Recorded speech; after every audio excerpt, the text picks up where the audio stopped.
Hi, my name's Alexis, and today I'll be discussing macromolecule pathways.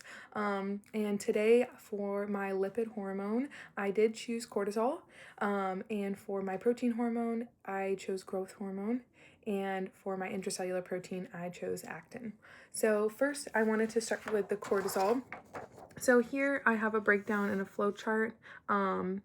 For cortisol, it is a steroid hormone and it's derived of lipids. Unlike proteins, cortisol is not really synthesized at ribosomes. Instead, it's made from cholesterol, which we have here, and it goes through a process called steroidogenesis. And the first steps really occur in the mitochondria. I'll go back to this one, but it does occur in the mitochondria where cortisol is transported and converted into these intermediate molecules. And additional enzymatic reactions will take place in the smooth, which you see the smooth endoplasmic reticulum here, and I put on here lipid synthesis enzymes, so that's where that'll occur. But this highlights an important role for both the mitochondria and the smooth endoplasmic reticulum in the lipid hormone synthesis. So sorry. But because cortisol is lipid soluble, it doesn't require any packaging into these transport vesicles or secretory vesicles. Instead, once it's synthesized, it can diffuse through the intracellular membrane, and which you can see that here, and then it'll pass directly through that cellular membrane. When it's released into the bloodstream, that's where it regulates metabolism and the body's stress response as well.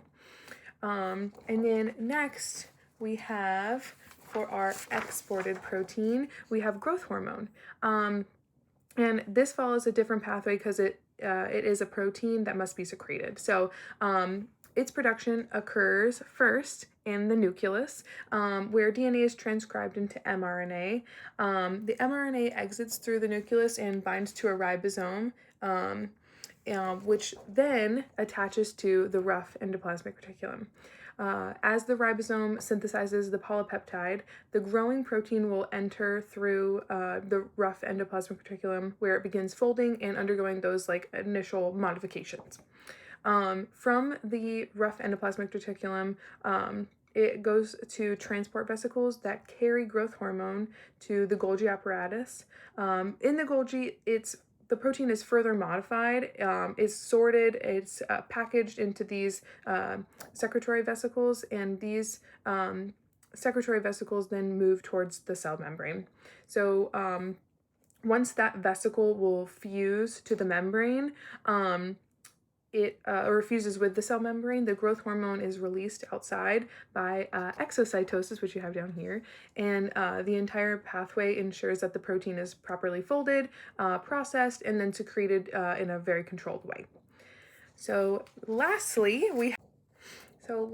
I just wanted to discuss my intracellular protein actin. So actin is synthesized on free ribosomes inside the cytoplasm, and because it functions inside the cell, it does not enter the rough endoplasmic reticulum or the Golgi.